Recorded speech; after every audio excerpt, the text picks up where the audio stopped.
কৃষ্ণচূড়াৰ মিচিকীয়া হাঁহি কৃষ্ণচূড়াৰ ফুলেৰে নান্দনিক হৈ পৰিছে প্ৰকৃতি ন ৰূপ ন সাজেৰে ৰঙিন এতিয়া প্ৰকৃতি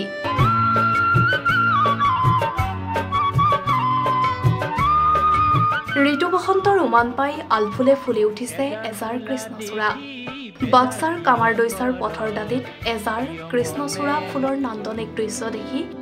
আপুনিও এখন্তেক ৰৈ যাবলৈ বাধ্য হ'ব ৰাজপথৰ দাঁতিত আলফুলে ফুলি ৰৈছে এজাৰ কৃষ্ণচূড়া নয়নাভিৰাম প্ৰাকৃতিক সৌন্দৰ্য এয়া ৰাজপথৰে যোৱা বাটৰুৱাই এখন্তেক ৰৈ নয়ন জোৰাই এজাৰ কৃষ্ণচূড়াৰ নান্দনিক দৃশ্য উপভোগ কৰিছে প্ৰয়াত খগেন মহন্তদেৱে এজাৰ গছ ফুলাক লৈ এটি সুন্দৰ গীত ৰচনা কৰিছিল এজাৰ ফুলা দেখি বেজাৰ কিয় কৰা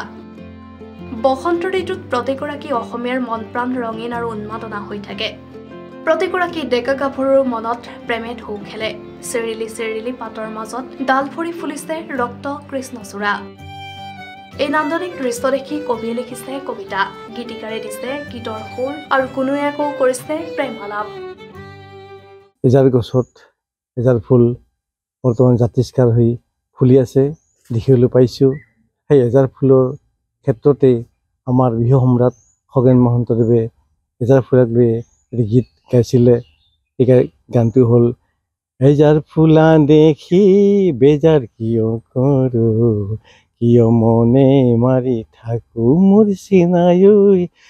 আচিনি মোলৈ তোলৈ যিটো মোৰ চিত গতিকে এই গীতটিৰ দ্বাৰা আমি ক'ব পাৰোঁ যে বহাগত এই ৰঙালী বিহুত এজাৰ ফুলে কিমান আমাক শান্তি সম্প্ৰীতি বজাই ৰখাটো বা আমাৰ যি মানসিক এটা চিন্তা এটা প্ৰকৃতিক আমি যে ধৰি ৰাখিব পাৰিছোঁ প্ৰকৃতি যে জাতিষ্কাৰ হৈ ফুলি আছে